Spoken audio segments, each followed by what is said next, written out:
বিশ্বনবীর সামনে গিয়ে বলে, ও গো নবী আমার, আপনার গলা কাটার জন্য এই তরবারিখানা নিয়ে এসেছিলাম নবী আমার। আর তরবারি নয়, আমি উমরকে পরায় দেন লা ইলাহা ইল্লাল্লাহু মুহাম্মাদুর রাসূলুল্লাহ সাল্লাল্লাহু আলাইহি ওয়াসাল্লাম। প্রিয় ভাই বন্ধুগণ, তাহলে এই কোরআনের সংস্পর্শে আসার কারণে ওমরের জীবন পাল্টেছে কিনা বলেন? ওমরের জীবনের পরিবর্তন হয়ে গিয়েছে। আমি আপনি যদি এই আমার জীবনকে, আমার লাইফকে পাল্টাতে চাই, কোরআনের কোনো বিকল্প নাই। কথা বলেন ঠিক কিনা? কোরআনের সংস্পর্শে অবশ্যই আসা লাগবে।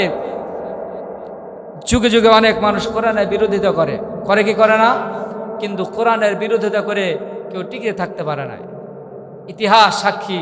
এই যে আমরা দেখলাম গত 17 বছরে কত কোরআনের বিরুদ্ধে আইন পাশ করলো। কোরআন প্রেমিকদের সে হাতে পায়ে করা বেন্ডি লাগায়া জেলখানার মধ্যে বন্দি করলো। আইনে ঘর নামক জায়গার মধ্যে ওলামাই কেরামকে পর্যন্ত বন্দি করে রাখলো। যেই ওলামাই কেরামের পায়ে ডান্ডা বেরি দিয়ে রশি বেঁধে তারা আদালতে উঠাইতো, ওই ওলামাই কেরাম, ওই আলেম আল্লামা মামুনুল হককে সেই পুলিশেরাই প্রোটেকশন দিয়ে সেই চট্টগ্রাম মাহফিলের মধ্যে নিয়ে যাচ্ছে। কথা বলেন ঠিক কিনা? ইজ্জত দেওয়ার মালিক কে? বলেন, ইজ্জত দেওয়ার মালিক কে? ইজ্জত যিনি দেন তাকে কেউ বেইজ্জতি করতে পারে না। আর যার বেইজ্জতি আল্লাহ পাক লিখে রেখেছেন তাকে কেউ ইজ্জত দিতে পারে না। এই জন্য এটা চিরন্ত সত্য কথা, আমাদের চোখে দেখা। এই কোরআন প্রেমিকদের যারা ইজ্জত লুণ্ঠন করেছে, বেইজ্জতি করেছে, আজকে তাদের পায়ের কাছে তারা হার মানতেছে।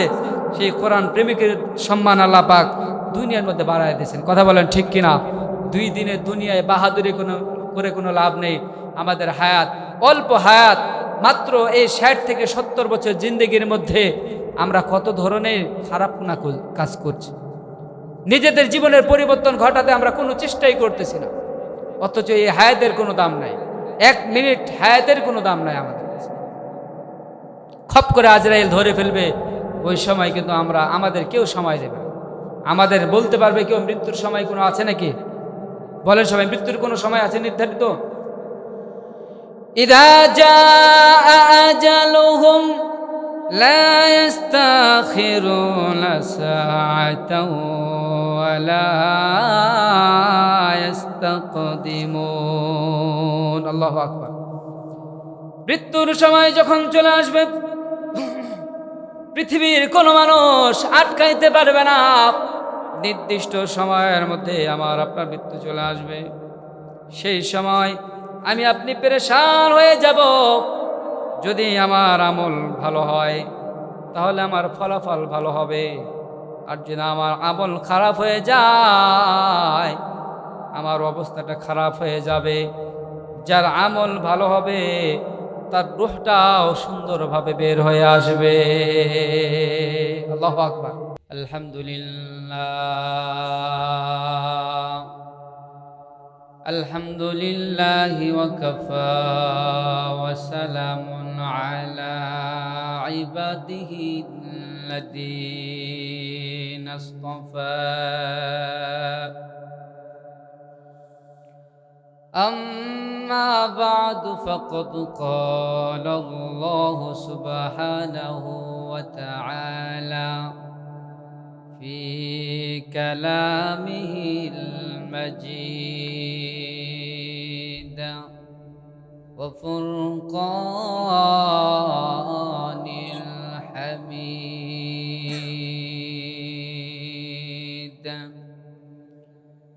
সকলে জুবান খুলে পড়ি, আউযু বিল্লাহি মিনাশ শাইতানির রাজীম।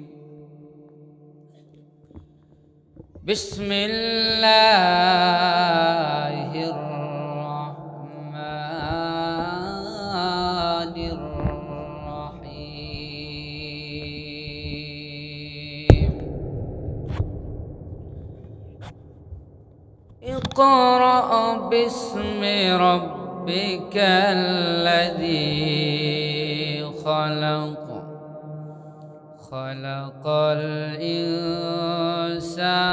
الإنسان من علق اقرأ وربك الأكرم الذي علم بالقلم علم الإنسان ما لم يعلم صدق الله مولانا العظيم وصدق رسوله النبي الكريم ونحن على ذلك لمن الشاهدين والذاكرين والحمد لله رب العالمين شكرا درود إبراهيم اللهم صل على محمد وعلى آل محمد كما صليت على إبراهيم وعلى آل إبراهيم إنك حميد مجيد اللهم بارك على محمد وعلى آل محمد كما باركت على إبراهيم وعلى آل إبراهيم إنك حميد مجيد পৃথিবীতে কেউ স্থায়ী হয় না হোক না সে ফেরাউন কিবা নমরুদ কেউ ভাবে চিরকাল রয় না কেউ ভাবে চিরকাল রয় না ঠিক কিনা সবাই পড়তে পারেন আমার সাথে পড়ে দেখি সবাই পৃথিবীতে কেউ স্থায়ী হয় না হোক না সে ফেরাউন কিবা নমরুদ কেউ ভাবে চিরকাল রয় না কেউ ভাবে চিরকাল রয় না চলে যায় সব ছেড়ে যেতে হয় মৃত্যু মানে না কোনো পরিচয় সব রাজা মহারাজা আর মহাবীর কাউকে সে অবকাশ দেয় না কাউকে সে অবকাশ দেয় না পৃথিবীতে কেউ স্থায়ী হয় না হোক না সে ফেরাউন কিবা নমরুদ কেউ ভাবে চিরকাল রয় না লিল্লাহে তাকবীর আলহামদুলিল্লাহ মহান মালিকের দরবারে শুকরিয়া আদায় করি যে মহান রব্বুল আলামিন খলেশাকুরে হাফেজিয়া ও এতিমখানা মাদ্রাসার আজকের এই আয়োজিত তাফসিরুল কোরআন মাহফিলের সম্মানিত সভাপতি প্রধান অতিথি বিশেষ অতিথি বৃন্দ অনেকেই আছেন সকলের নাম বলা সম্ভব নয় আজকে যিনি সভাপতি দায়িত্ব পালন করবেন জনাব আলহাজ মাওলানা মোহাম্মদ মুজাম্মেল হক সাহেব শিক্ষক তাহিরপুর কামিল মাদ্রাসা আমরা দোয়া করি আল্লাহ পাক তার এই গোলামের হায়াতকে আল্লাহ পাক বাড়ায় দেন সবাই পড়ি আমিন প্রধান অতিথি আছেন বিশেষ অতিথি সকলের জন্য আমরা ইনশাআল্লাহ দোয়া করি আল্লাহ পাক সকল বান্দাদের নেক হায়াত দান করুন সবাই পড়ি আমিন সবার ব্যবসা বাণিজ্যের মধ্যে বরকত দান করুন সবাই পড়ি আমিন প্রিয় ভাই ও বন্ধুগণ সময় অতি সংকীর্ণ আমি আপনাদের সম্মুখে পরিচিত সূরা সূরার নাম হচ্ছে সূরাতুল আলাক।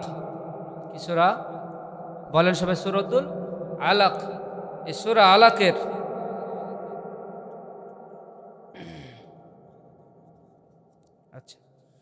সূরা আলাকের প্রথম আয়াতগুলো আমি 5টি আয়াত পাঠ করেছি আপনাদের সম্মুখে। এই সূরা আলাক এটা হচ্ছে কুরআনুল কারীমের 96 নম্বর সূরা। আলাকুন শব্দের অর্থ হচ্ছে জমাট, রক্ত। মানুষকে যে আল্লাহ পাক সৃষ্টি করেছেন মা বাবার সেই নাপাক বীর্য থেকে, এটা দেখা যায় এক সময় জমাট রক্তে পরিণত হয়, এরপরে গোশতের পেন্ডলিতে পরিণত হয়। সেখানে আল্লাহ পাক প্রত্যেকটা অবয়ব দান করেন, হাত পা ইত্যাদি, তারপর রূহ ফুৎকার করেন। এই আলাকুন শব্দের অর্থ কি বললাম? জমাট, রক্ত। এই যে সূরা আলাক, প্রথমেই আল্লাহ পাক বলছেন ইকরা। কি বলেছেন? সবাই পড়েন, ইকরা মানে পড়ো। ইকরা মানে কি? পড়ো। আল্লাহ পাক বিশ্বনবীর উপর যখন ওহী নাজিল করলেন, এই 5টি আয়াত যে জিবরাইল আলাইহিস সালাম নবী আলাইহিস সালামের কাছে যে নিয়ে আসলেন, প্রথম যে আয়াতটি পাঠ করতেছেন তার মধ্যে প্রথম শব্দ হচ্ছে ইকরা, তুমি পড়ো। বিসমি রব্বিকাল্লাযী খলাক। পড়বে ঠিক, কিন্তু এমন পড়া পড়বে যেই পড়ার মাধ্যমে তুমি রবের পরিচয় পাবে। সুবহানাল্লাহ বলেন। এমন একটা পড়া পড়ো যেই পড়ার মাধ্যমে তুমি রবের পরিচয় পাবে, যে রব তোমাকে সৃষ্টি করেছে।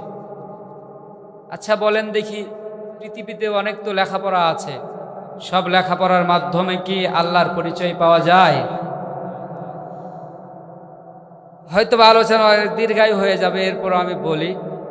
সাধারণত শিক্ষা 2 প্রকার। কয় প্রকার?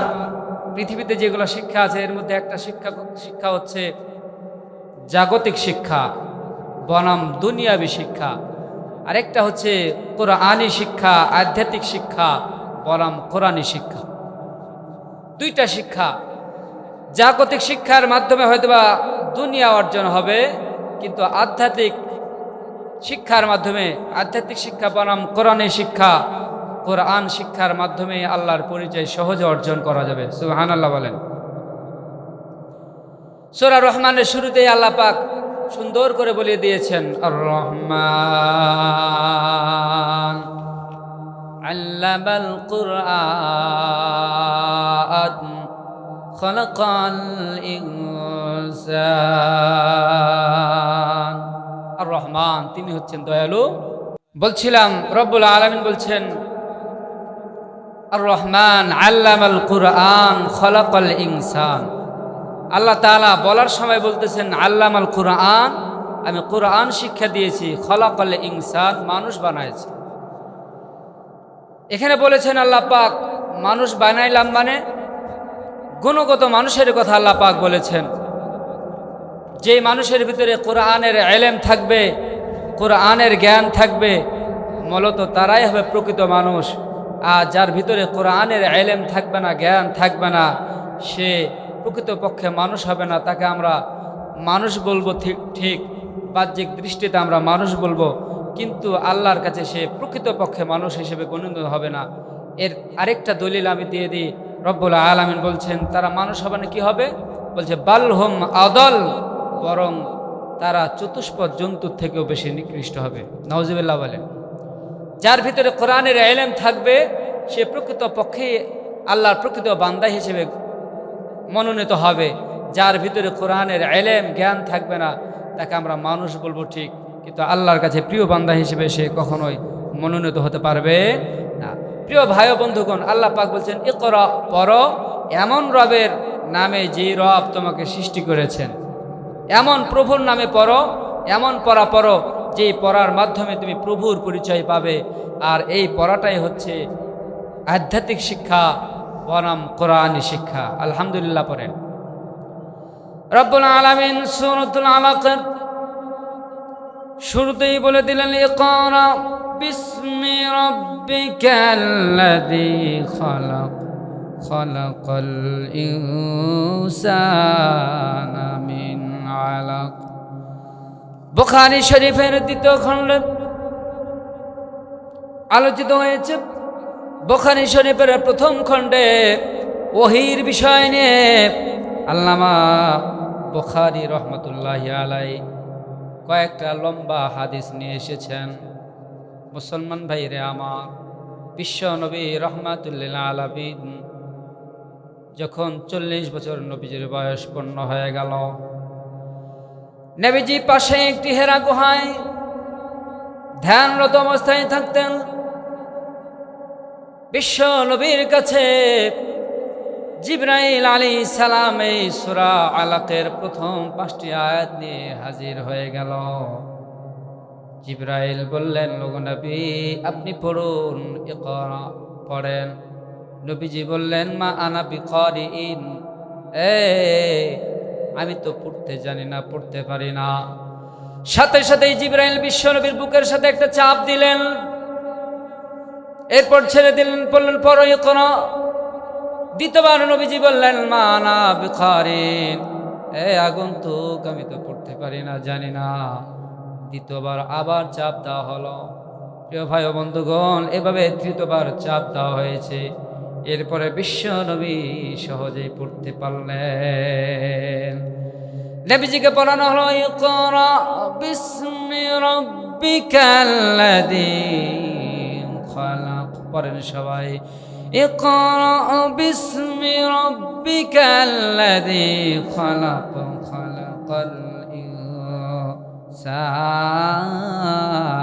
মিন আলাক। আমার ভাই ও বন্ধুগণ, রব্বুল আলামিন বললেন, কিছুদিন পরে নবীজিকে বললেন, ও নবী আপনি আপনার নিকটস্থ আত্মীয়দের দাওয়াত দেন, তাদেরকে দ্বীনের পথে রাখেন, দ্বীনের দাওয়াত দেন, যাতে করে তারা আল্লাহর পথে চলে আসে। আমার বন্ধুগণ, বিশ্ব নবীকে যখন বলা হলো, ওয়াআযির আশীরাতাকাল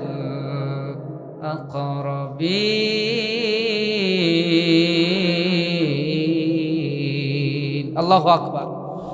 নবীজিকে বলা হলো, আপনি আপনার নিকটস্থ আত্মীয়দের দাওয়াত দেন। নবীজি দাওয়াত দেওয়ার জন্য সাফা পর্বতে উঠে পড়লেন, উঠে গেলেন, ডাক দিলেন, স্বজাতীয় গোত্রের লোকদেরকে ডাক দিলেন। নবীজির ডাক আওয়াজ পেয়ে সবাই সেখানে দৌড়ায় গেল। এমনকি নবীজির চাচা যারা ছিল, আবু লাহাব, আবু তালেব, সবাই দৌড়ায় সেখানে গেল।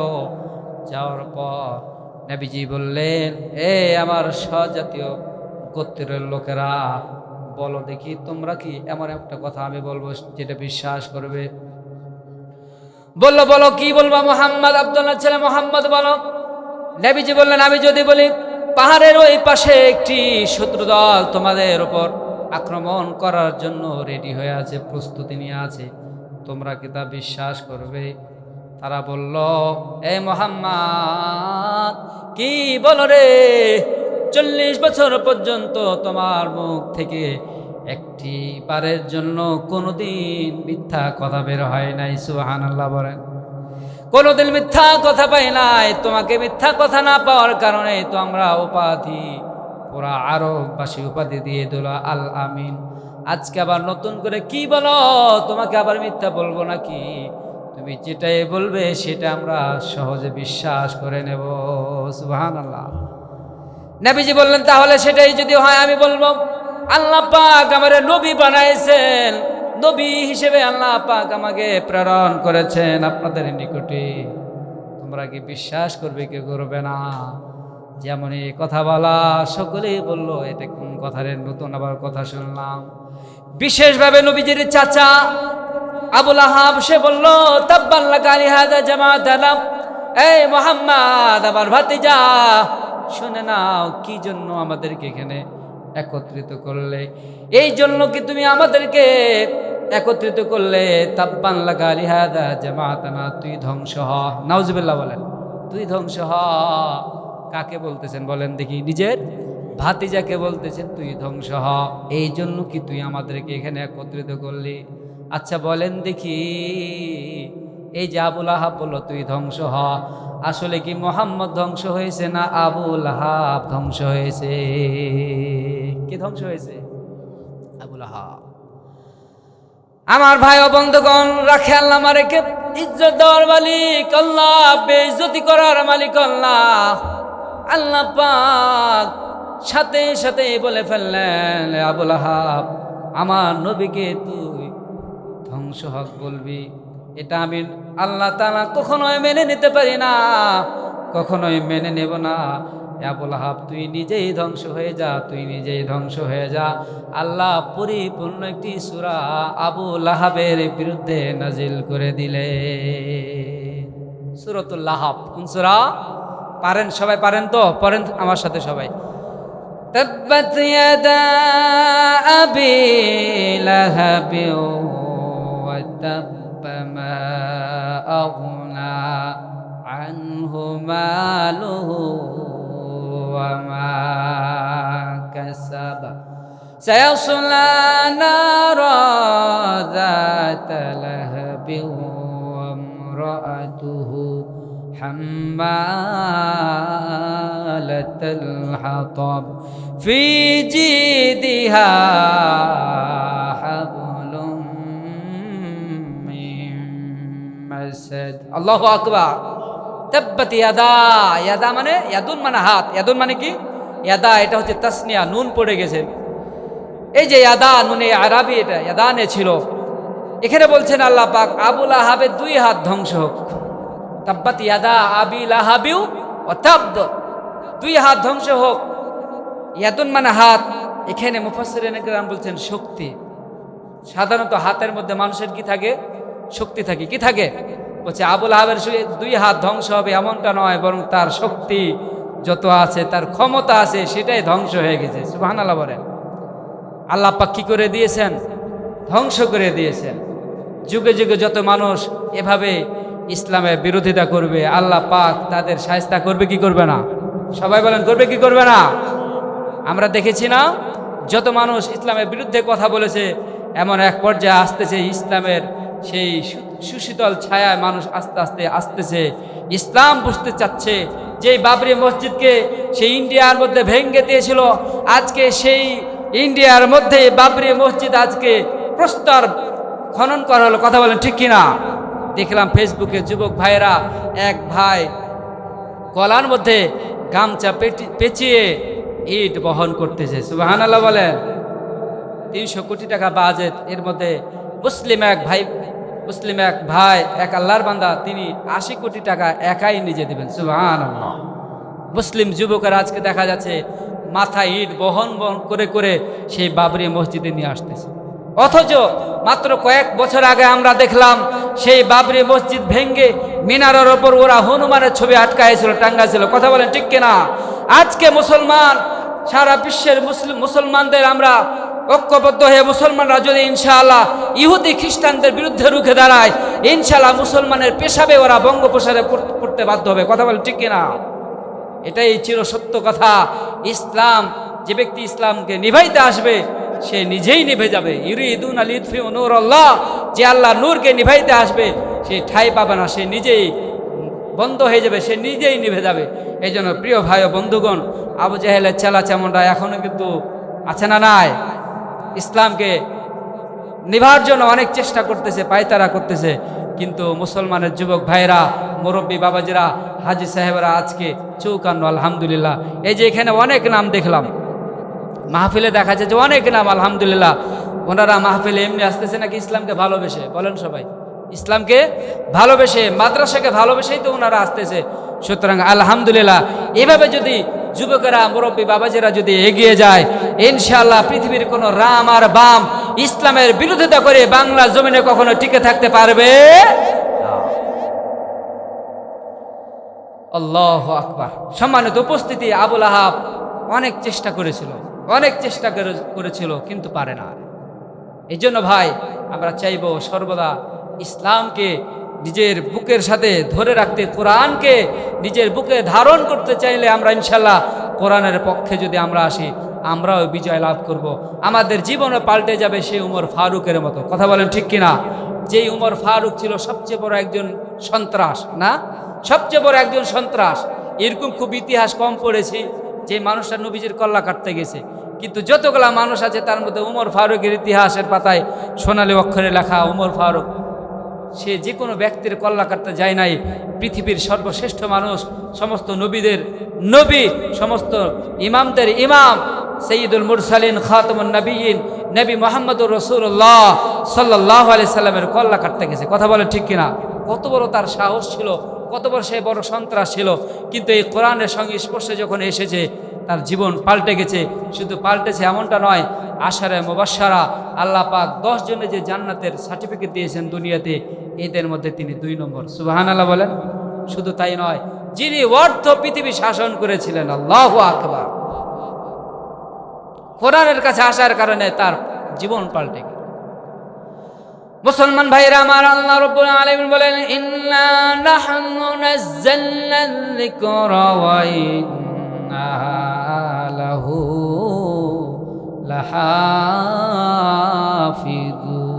লাহাফিজুন। আমার ভাই ও বন্ধুগণ, দেখেন রব্বুল আলামিন বলেন, কোরআনকে আমি হেফাজত করব, নাজিল করেছি। কোরআনকে আমি নিজেই আল্লাহ পাক হেফাজত করব। আজকে দেখেন বাংলার জমিনের মধ্যে হাজার হাজার লক্ষ লক্ষ হাফেজ কোরআন আছে না নাই? কোরআনকে যদি সবাই পড়ায় দেয়, এরপর হাফেজ কোরআন সিনার মধ্যে যে কোরআন আছে, এই কোরআন দিয়ে আরো কোটি কোটি কোরআন লেখা সম্ভব হবে কি হবে না? আমার ভাই ও বন্ধুগণ, বলতেছিলাম, এই জন্য কোরআনের বিরোধিতা করে কোনো লাভ নাই। নবী আলাইহিস সালামের সেই সাহাবী উমর ফারুক যখন কাফের ছিল, নবীর কল্লা কাটার জন্য যায়, প্রতিমধ্যে নাঈম নামক এক যুবকের সাথে সাক্ষাৎ। নাঈম ডাক দেয়, বলে, কি হয়েছে ওমর? বলে যে, আমি মুহাম্মদের কল্লা কাটার জন্য যাচ্ছি। নাঈম বলল, তুমি কত বড়, তোমার কত বড় সাহস, দেখো দেখি তুমি পারবা কি পারবা না, একটু টেস্ট হয়ে যাক, পরীক্ষা হয়ে যাক। বলে, কি পরীক্ষা? বলে, এই যে ছাগল একটা আছে, ছাগলের বাচ্চাটাকে তুমি যদি ধরতে পারো, তাহলে বুঝবো তুমি মুহাম্মদের কল্লা কাটতে পারবা। আর যদি ধরতে না পারো, তাহলে বুঝবো তুমি পারবা না। ওমর ফারুক দৌড়ানো শুরু করেছে।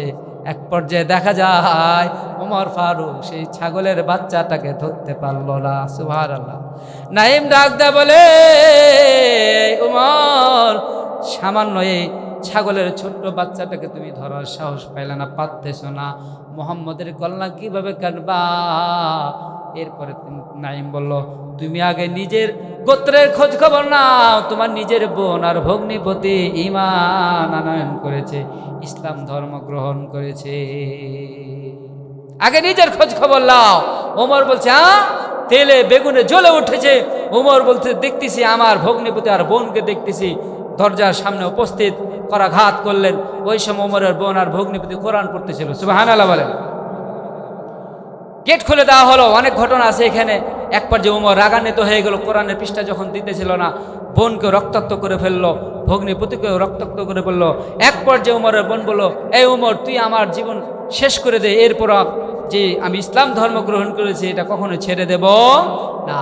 ওমর ফারুকের টনক নড়ে গেল। এমন কি জিনিস সে পেয়েছে যে এত মারতেছি, রক্তাক্ত করে ফেললাম, এরপরে ঈমান ছাড়ে না? দে বন্দে, কি পড়তেছিলে তোরা? কোরআনের পৃষ্ঠাটা তুলে দিলেন। সুবহানাল্লাহ বলেন। কোরআনের পৃষ্ঠা তুলে দিলেন। তাহা মা আনজালনা আলাইকাল কুরআনা লিতাশকা। আল্লাহু আকবার।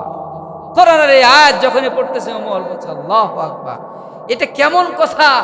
আমি এত বড় একটা সাহিত্যিক আরবের মধ্যে, অথচ কোরআনের এই ব্যাখ্যা বিশ্লেষণ বুঝতেই পারতেছি না। শেষ পর্যায়ে ওমর বলল, এই আমার বোন, আসো আসো, মুহাম্মদের কাছে আমাকে এখনই নিয়ে চলো। সুবহানাল্লাহ বলেন।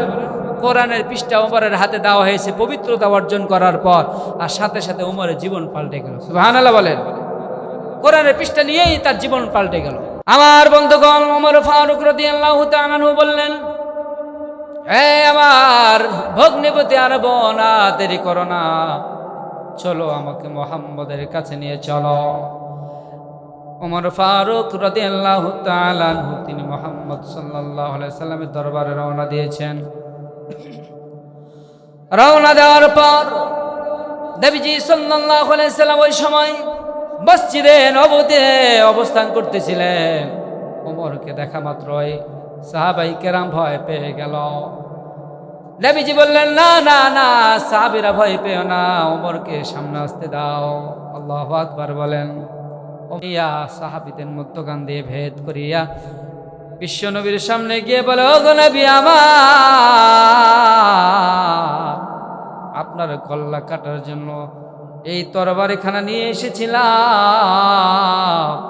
নবী আমার। আর তরবারি নয়, আমি উমরকে পরায় দেন লা ইলাহা ইল্লাল্লাহু মুহাম্মাদুর রাসূলুল্লাহ সাল্লাল্লাহু আলাইহি ওয়াসাল্লাম। প্রিয় ভাই বন্ধুগণ, তাহলে এই কোরআনের সংস্পর্শে আসার কারণে ওমরের জীবন পাল্টেছে কিনা বলেন? ওমরের জীবনের পরিবর্তন হয়ে গিয়েছে। আমি আপনি যদি এই আমার জীবনকে, আমার লাইফকে পাল্টাতে চাই, কোরআনের কোনো বিকল্প নাই। কথা বলেন ঠিক কিনা?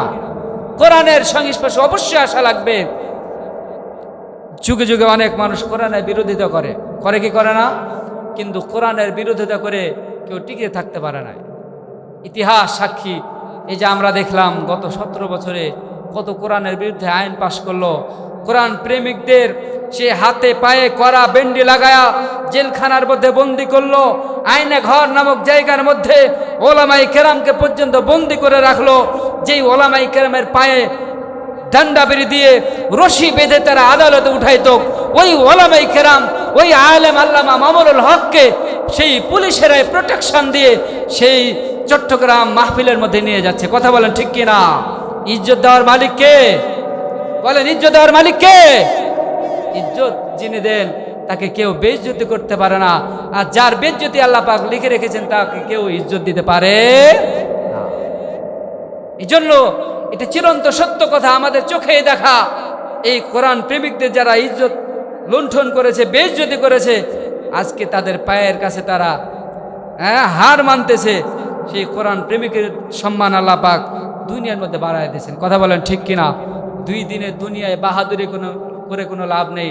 আমাদের হায়াত অল্প হায়াত, মাত্র এই 60 থেকে 70 বছর জিন্দেগির মধ্যে আমরা কত ধরনের খারাপ না কাজ করছি। নিজেদের জীবনের পরিবর্তন ঘটাতে আমরা কোনো চেষ্টাই করতেছি না, অথচ এই হায়াতের কোনো দাম নাই। 1 মিনিট হায়াতের কোনো দাম নাই আমাদের কাছে। খপ করে আজরাইল ধরে ফেলবে, ওই সময় কিন্তু আমাদের কেউ সময় দেবে না। আমাদের বলতে পারবে কেউ মৃত্যুর সময় কোনো আছে নাকি? বলেন সবাই, মৃত্যুর কোনো সময় আছে নির্ধারিত? ইযা জাআ আজালুহুম লা ইস্তাখিরুনা সাআতাও ওয়া লা ইস্তাকদিমুন। আল্লাহু আকবার। মৃত্যুর সময় যখন চলে আসবে, পৃথিবীর কোনো মানুষ আটকাইতে পারবে না। নির্দিষ্ট সময়ের মধ্যে আমার আপনার মৃত্যু চলে আসবে। সেই সময় আমি আপনি পেরেশান হয়ে যাব। যদি আমার আমল ভালো হয় তাহলে আমার ফলাফল ভালো হবে, আর যদি আমার আমল খারাপ হয়ে যায় আমার অবস্থাটা খারাপ হয়ে যাবে। যার আমল ভালো হবে তার রূহটাও সুন্দরভাবে বের হয়ে আসবে। আল্লাহু আকবার। যার আমল ভালো হবে তাকে বলা হবে, ইয়া আইয়াতুহান নাফসুল মুতমাইন্নাহ ইরজিই ইলা রাব্বিকি রাদিয়াতাম মারদিয়াহ ফাদখুলি ফি ইবাদি ওয়াদখুলি জান্নাতি। যার রূহটা ভালো হবে, যার আমল ভালো হবে, আল্লাহ পাক বলবেন, আসো আসো, ইয়া আইয়াতুহান নাফসুল মুতমাইন্নাহ, এ প্রশান্ত হৃদয় বের হয়ে আসো আল্লাহর সন্তুষ্টির দিকে, তোমার জন্য তো ওয়েট করতেছি। আসো আসো আসো, আল্লাহর সন্তুষ্টির দিকে বের হয়ে আসো। তোমার ঠিকানা তো আল্লাহ, আমি আল্লাহ লিখে রেখেছি, তোমার ঠিকানা হচ্ছে জান্নাত। রূহটা রেশমি একটি সুগন্ধযুক্ত রেশমি রুমালের মধ্যে পেঁচা যখন নিয়ে যাওয়া হবে আসমানের মধ্যে, ফেরেশতারা বলবে, এটা কার রূহ রে? এত সুগ্রাণ যুক্ত রূহ কার? দে একটু আমারে, একটু দে, একবার দিয়ে আমারে ধন্য কর, ধন্য কর। সবাই কারাকারি করবে। আল্লাহ পাক বলবেন, যাও যাও যাও, এই রূহটাকে লইয়া তোমরা জান্নাতের মধ্যে নিয়ে চলে যাও। আল্লাহু আকবার। মা লা আইন রাআত ওয়ালা উযুনুন সামিআত ওয়ালা খাতারা আলা কলবি বাশার। জান্নাত এতটাই সুন্দর হবে যে জান্নাতের কোনোদিন মানুষ কোনোদিন চোখেও দেখে নাই, কোনো কান শ্রবণ করে নাই, কোনোদিন মনে কল্পনাও হয় না, অন্তরে কল্পনাও করা যায় না। এমন জান্নাত আল্লাহ পাক মুমিন বান্দার জন্য তৈরি করে রেখেছে। আল্লাহু আকবার। আমার ভাই ও বন্ধুগণ, এই যে মাহফিল হচ্ছে জান্নাতের মধ্যে, এরকম একটা মাহফিলের আয়োজন করা হবে। দিলের কান লাগায় শুনেন, যাদের আওয়াজ, মাইকের আওয়াজ যাদের কানে যায় গো মা, অপরতরণের অন্তরণের মা, দিলের কান লাগায় শোনো গো মা, জান্নাতের মধ্যে একটা মাহফিল করা হবে। মাহফিল এত বিশাল মাহফিল হবে, স্টেজটা এত বিশাল হবে, 1 লক্ষ মতান্তরে 2,24,000 পয়গম্বর সবাই ওই স্টেজের মধ্যে থাকবে। বাতির কোনো ব্যবস্থা করা হবে না। মুফাসসিরিন কিরাম বলছেন, বাতির কোনো, লাইটের কোনো ব্যবস্থা করা হবে না। সুবহানাল্লাহ বলেন। বরং কি করা হবে? বলা হচ্ছে বিশ্ব নবীকে স্টেজের মধ্যে উপস্থিত থাকবেন বিশ্ব নবী, তিনি প্রধান অতিথির আসন গ্রহণ করবেন। সুবহানাল্লাহ। সভাপতির দায়িত্ব পালন করবেন স্বয়ং আমার আপনার রব্বুল আলামিন। আর সেখানে দাউদ পয়গম্বর, সবাই, সমস্ত পয়গম্বর উপস্থিত থাকবে। স্টেজের মধ্যে ইউসুফ আলাইহিস সালাম উপস্থিত থাকবেন। ইউসুফ আলাইহিস সালামকে দিয়ে আল্লাহ পাক সৌন্দর্য দিয়েছিলেন, পৃথিবীর অর্ধেক সৌন্দর্য একাই আল্লাহ পাক আমার ইউসুফ নবীকে দিয়েছিলেন। সুবহানাল্লাহ। ইউসুফ নবীর সৌন্দর্য আর বিশ্ব নবীর সৌন্দর্যে পুরা মাহফিলটা আলোকিত হয়ে যাবে। সুবহানাল্লাহ। এতটাই আলোকিত হবে, লাইটের প্রয়োজন হবে না। আল্লাহ পাক ডাক দিয়ে বলেন, এ দাউদ পয়গম্বর, একটিবার নাতে রাসূল পড়ে শোনাও। একটা নাতে রাসূল দাউদ পয়গম্বর শোনাবেন। এত আল্লাহ পাক তারে কণ্ঠ দিয়েছিলেন গো, এতটাই কণ্ঠ আল্লাহ পাক তার দান করেছিলেন যে কণ্ঠ দিয়ে শুধু একটিবার নাতে রাসূল পাঠ করবেন, এতটাই মধুর হবে, পুরা হাসরবাসীরা, ওই মাহফিলে যত মানুষ থাকবে উপস্থিত সবাই পাগলের মতো হয়ে যাবে। সুবহানাল্লাহ। নবীজিকে ডাক দেয়া বলবেন, নবী আমার, আপনি সূরা ইয়াসিন পাঠ করে শোনান। বিশ্ব নবী রাহমাতুল লিল আলামিন সূরা ইয়াসিন পাঠ করে শোনাবেন। পারেন নেই সবাই সূরা ইয়াসিন? ইয়াসিন ওয়াল কুরআনিল হাকীম ইন্নাকা লামিনাল মুরসালিন। অপর্দার অন্তরের মা গো, আমা, আপনাদের উদ্দেশ্যে আমি অবশ্যই আজকে কিছু বলে যাব গো মা, এই সংক্ষিপ্ত সময়ের মধ্যে কিছু বলে যাব মা গো। সূরা ইয়াসিনের ফায়দা হাদিস শরীফ থেকে বলতেছে গো মা, আমা, হাদিস শরীফ থেকে বলতেছি, যারা সূরা ইয়াসিন ঠিক মতো পাঠ করবে, মৃত্যুর সময় তার রূহটা এমন ভাবে বের হবে, কলস ভর্তি পানি, যেমন কাত করলে পানি বের হতে কোনো ব্যথা বেদনা লাগে না। যারা সূরা ইয়াসিন পাঠ করবে, মৃত্যু শয্যায় শায়িত ব্যক্তির পাশে সূরা ইয়াসিন পাঠ করবে, তার রূহটা এমনভাবে বের হবে, রূহের বের হওয়ার যে কষ্ট সেটা টেরও পাবে না। আল্লাহু আকবার। আমার বন্ধুগণ, সূরা ইয়াসিন পাঠ করে বিশ্ব নবী শোনাবেন।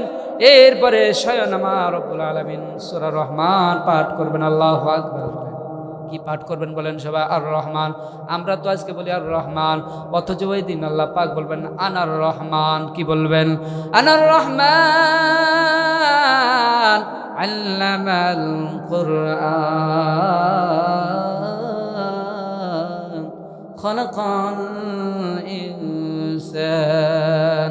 পড়েন সবাই, আর রহমান আল্লামাল কুরআন খালাকাল ইনসান।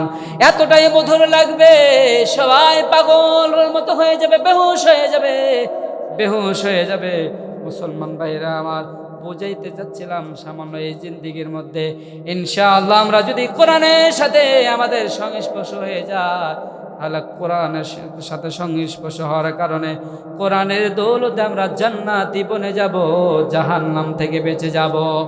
আর যদি কারো রূহ খারাপ হয়, রূহটা দুর্গন্ধ জিনিসের মধ্যে পেঁচায় নিয়ে যাওয়া হবে, এতটাই গন্ধ ছড়াইবে, কেউ নিতে চাইবে না।